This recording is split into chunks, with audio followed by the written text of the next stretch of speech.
Hello everybody, my name is Bo Dimitrescu and today we're interviewing Anné Linden. She is the director and founder of the New York Training Institute for Neuro-Linguistic Programming, but also one of the original trainers that were certified by John Grinder and Richard Bandler. So Annie, thank you so much for doing this interview with us. You're welcome. You're welcome. It's very nice that you are visiting Holland and doing this training and willing to do this interview, so thank you. You're welcome.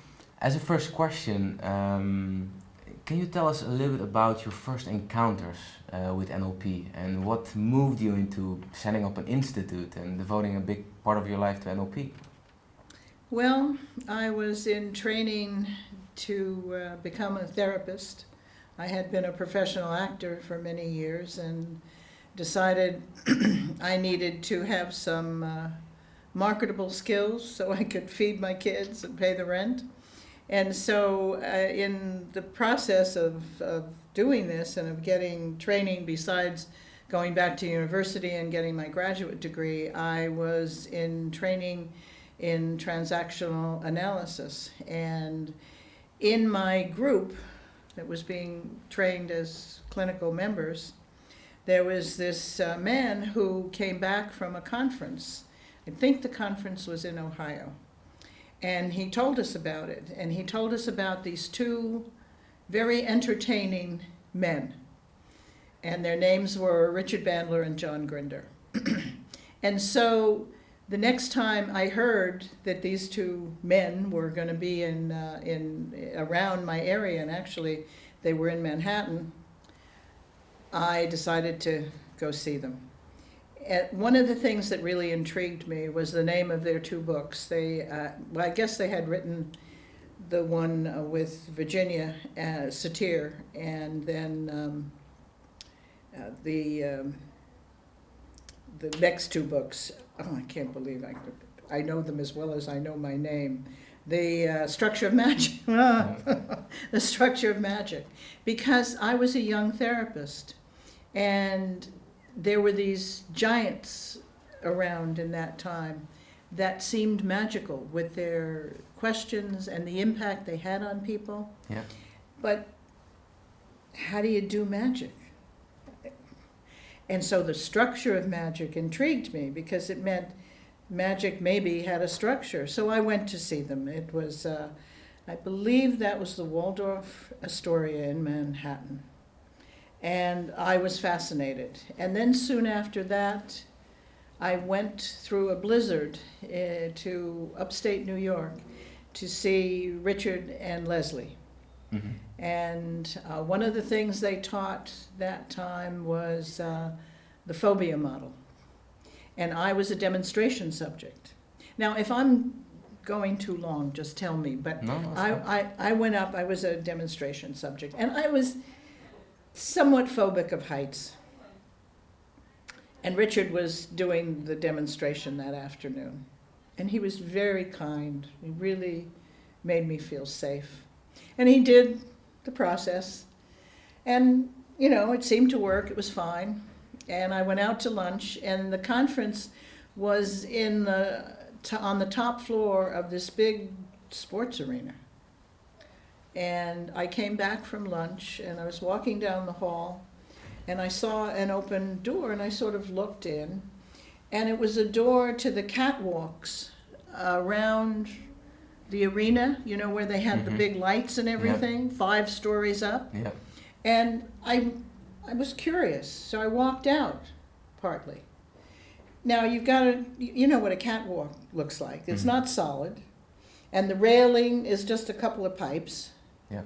And all of a sudden I was out there and I looked down and I got kind of a And so then I came back and I went up to Richard when I went back and I said, Richard, I thought that worked, but I just went out on that catwalk and I got funny feeling.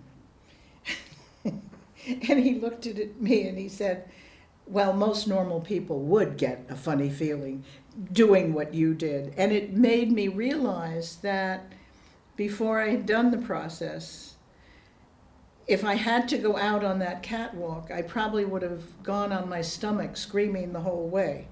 So it had worked. Yeah, I'll never forget that. That was a great training. And after that, because in those days there was no structure to the training. That was in 1977. And they went, John, Richard, Leslie, went where they got work. Yeah. And whatever they were working on, developing, that's what they taught.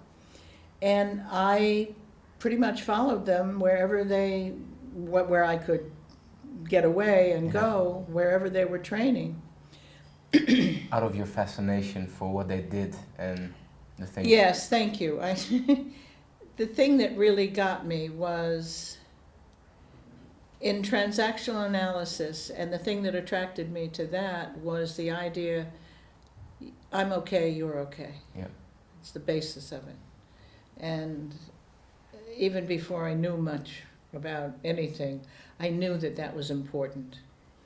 But in TA, I learned a lot from TA. Learned a lot about being a therapist. But I didn't learn how to do I'm okay, you're okay. And when I encountered NLP, there it was. Even though I didn't learn everything in one training, but I got the sense that you found the key. Yes, this is, I'll learn this. Yeah. And so there ended up in the next couple of years a kind of core of maybe 50 people they had a lot more people in their trainings, but there were 50 people, 50 of us, who mostly showed up at most of the trainings. So there was this core. Yeah. And then actually I decided early on, before I really had any right to, that I wanted to teach it. And I sat down with Leslie. Leslie had become a friend. Yeah. And I told her I wanted to teach this, and I wanted to organize it in some way, the material. And so we sat down and organized a 24-day program of the practitioner. And that's basically the same structure that people use today, although now today I think most people, want to do it in 10 or 15 days, or I don't know. Or whatever. online in a few days. Or, Whatever. But that was the basic structure. And we chunked the subjects that needed to be covered pretty much in a practitioner training. And that was around the time when I founded the New York Training Institute. And I think just before that, they had, Leslie was working on Mission Street in Santa Cruz then. They had a center then, and people were starting to come to them to do trainings. And they put together a big practitioner training, a big master practitioner training, and they certified people. Yeah. And then they did the trainers training. And there were about 50 of us there. And I was among the 12 that they certified. Yeah, the first 12. Yeah. And you are also called the First Lady of NLP by some people. If you go back to the early days, of course, Leslie and Judith, who were prominent ladies. Oh yes. Now, why do Very people much so. see you as the First Lady of NLP? Where did that come from? Somebody was interviewing me. I can't remember the magazine. It was an NLP magazine. I can't remember the name of it. And they interviewed me, and they wrote it up, and it was a long interview. And when I got a copy of it and opened it up, there I was, Anné Linden, First Lady of NLP. Yeah. So, I don't know, what are you going to call me? But that's how it came about, and somehow or other it stuck. Okay, well, it's a nice thing to have. Yeah. So, okay, I founded the New York Training Institute, started to teach it, was bringing Leslie and Judith and Richard and John into New York. I know I was the first one to bring them to the East Coast. And at the same time, Steve and Connie Ray Andreas were bringing them out to Colorado. Mm-hmm. And I would teach part of the 24 days, and then they would come in and teach segments of it. Yeah. So that's how that started.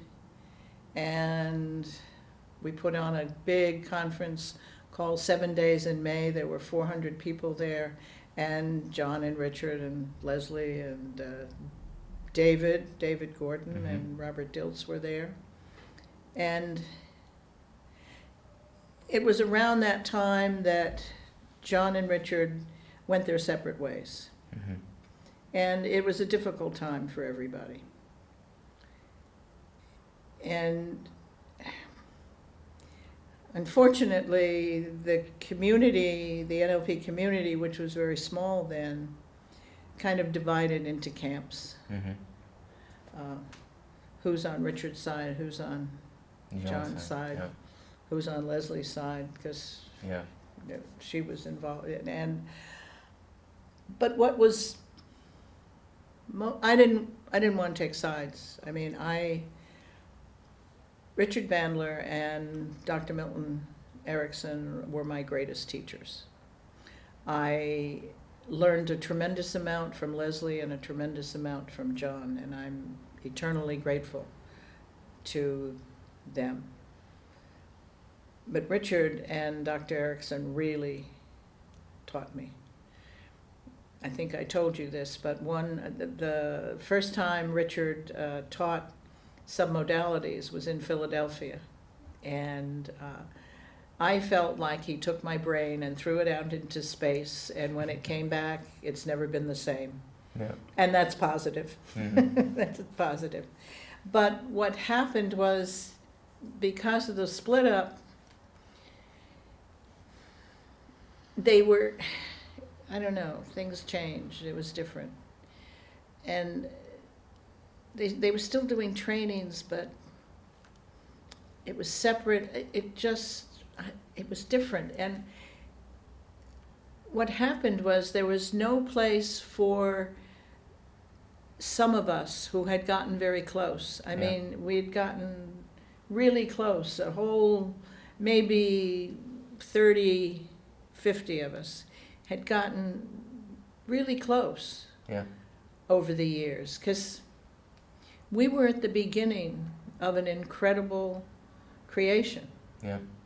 And there's nothing more inspiring, fun, creative, satisfying to be right there at the beginning. And, you know, okay, Richard was working on submodalities, and he hadn't anything planned out, but there we were, right?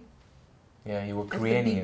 At the beginning. I mean, it was so, well, it reminds me of my time when I was acting, and I was very involved in the off-Broadway theater. And in that time, there were many musicians, composers, dancers, painters, poets involved in that whole movement, which was extraordinarily creative, and it was incredible.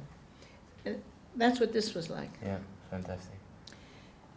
But it disappeared. It just, I mean, NLP was there. I was working, I was teaching. By this time I was teaching, I think I was teaching the whole practitioner and master practitioner training. So I decided to ask a whole bunch of people to my institute, and in order to talk about the future of NLP, and to create a national association. Mm-hmm.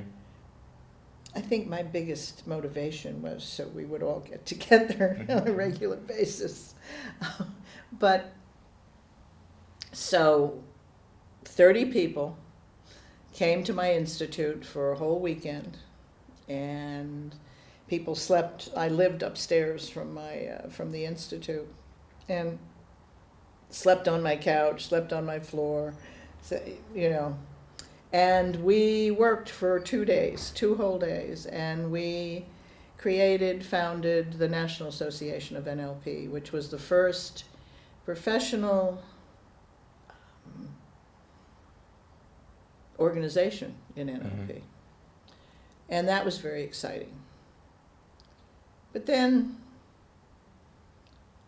I don't know, people started to fight about what it should be and how it should be. Should it be a professional organization? Should it be just open to anybody and everything? Blah, blah, blah, blah. And I found out I don't like organizations. Yeah.